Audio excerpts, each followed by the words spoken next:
नमस्कार मंडळी, खूप दिवसानंतर आपला व्हिडिओ येत आहे। तर सध्या उन्हाळा लागलेला आहे आणि जेवण बनवण्याचा कंटाळा जसा येतो ना, तर खाण्याचा देखील कंटाळाच येत आहे। तर असं साधं सिंपल दुपारच्या जेवणासाठीचे जेवण आपण बनवत आहोत। कढी खिचडी आणि त्याचसोबत कढी असली म्हणजे मस्त अशी गरमागरम कुठलीही तुम्ही प्रकारची भजी बनवू शकता। तर मी कांदा भजी बनवत आहे। तर चला सगळ्यात पहिले आपण मस्त अशी खिचडी एक कुकरमध्ये घालून देऊया। या ठिकाणी मी कुकरमध्ये तेल घातलेलं आहे, जिरं मोहरीची फोडणी दिली, खडा मसाला घातला ज्यामध्ये दालचिनी, चक्रफूल आहेत, मिरे, लवंग आहेत, त्याचबरोबर लसूण देखील, कढीपत्ता घातलेला आहे आणि कांदा आणि टोमॅटो आपण छान पद्धतीने परतवून घेणार आहोत। 2 ते 3 मिनिटं चांगलं परतल्यानंतर त्यामध्ये मी एक मीडियम साईजचा बटाटा घातलेला आहे, त्याची सालं काढून घेतली, तुम्ही तशीच घातली तरी चालू शकतात। त्यानंतर हळद घातलेली आहे, थोडीशी कोथिंबीर घालायची आणि छान परतवून घ्यायचं आहे। आता मस्त अशी कढीसोबत खिचडी खायची म्हटली ना, तर मस्त असा इंद्रायणी तांदळाची खिचडी बनवायची। भरपूर अर्धा तांदूळ अर्धी मुगाची डाळ घालायची, ज्यामुळे मस्त अशी आपली सैल असट अशी मस्त मऊसूत खिचडी तयार होते आणि जी कढीसोबत अप्रतिम लागते। तर तुम्ही देखील अशा पद्धतीने बनवू शकतात। तर बघू शकतात या ठिकाणी हिरवी मिरची देखील घालायची आहे, परंतु लहान मुलगा असल्या कारणाने मी या ठिकाणी हिरवी मिरचीचा वापर केलेला नाही आहे। आणि त्यानंतर पाणी घालून घेऊया। आपल्याला कुकरमध्ये आता एक थोडंसं पाणी आपला अर्धा इंचावरती पाहिजे, जास्त नाही, आणि चवीनुसार मीठ घालायचं आहे आणि कुकरला मीडियम फ्लेमवरती साधारण मी 3 शिट्ट्या काढून घेत आहे। आता आपला एका बाजूला कुकर लागलेला आहे तो खिचडीचा। तर आता आपण कढी बनवायला घेऊया। तर या ठिकाणी मी दह्याची कढी बनवत आहे। नेहमी ताकाचीच बनवते, परंतु आज मी दह्याची या ठिकाणी कढी बनवत आहे। दही छान फेटून घेतलेलं आहे, पुन्हा थोडंसं पाणी घालून घेऊया आणि दही छान पातळ असं फेटून घेणार आहोत।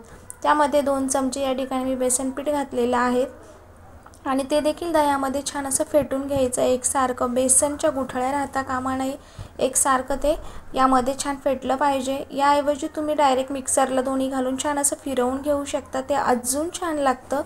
त्यानंतर मिक्सरच्या भांड्यामध्ये या ठिकाणी लसूण घातला, हिरवी मिरची घातलेली आहेत आणि बघू शकता छान अशी कढीला टेस्ट येण्यासाठी दालचिनी, एक लवंग, एक मिरा 2 घातलेल्या आहेत आणि छान अशी पेस्ट करून घेतलेली आहे बिना पाण्याची।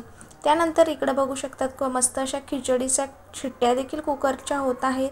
तर आता आपण कढीला फोडणी द्यायची आहे। तर तेल गरम झालेलं आहे, जिरं मोहरी घातलेली आहेत आणि छान अशी चव येण्यासाठी ना या ठिकाणी 1 चमचा धना घेतला आहे, जो क्रश करून हातावरती तो यामध्ये घालायचा आहे।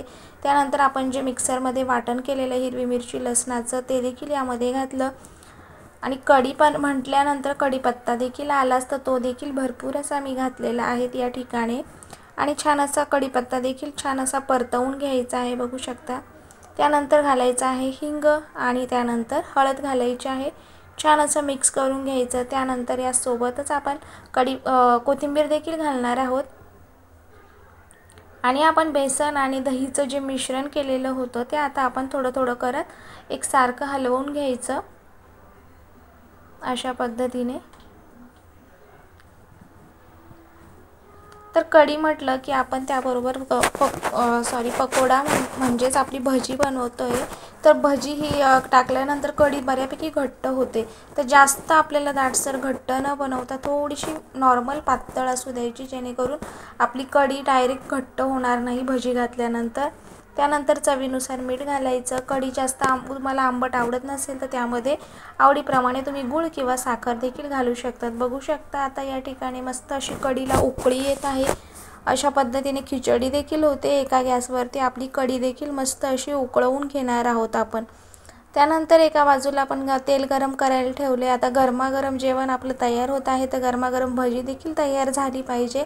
तर आता आपली खिचडी ऑलमोस्ट रेडी आहे, त्याचबरोबर आपलं कढी देखील होतच आहे। तर आता आपण गरमागरम भजी करून घेऊया। तर या ठिकाणी मी कांदा भजी करत आहे, बेसन पीठ घेतलेलं आहे, हिरवी मिरची लसणाची पेस्ट यामध्ये घातली, हळद घातलेली आहेत आणि त्यानंतर उभा चिरलेला भरपूर असा कांदा आणि कोथिंबीर या ठिकाणी घातलेली आहे।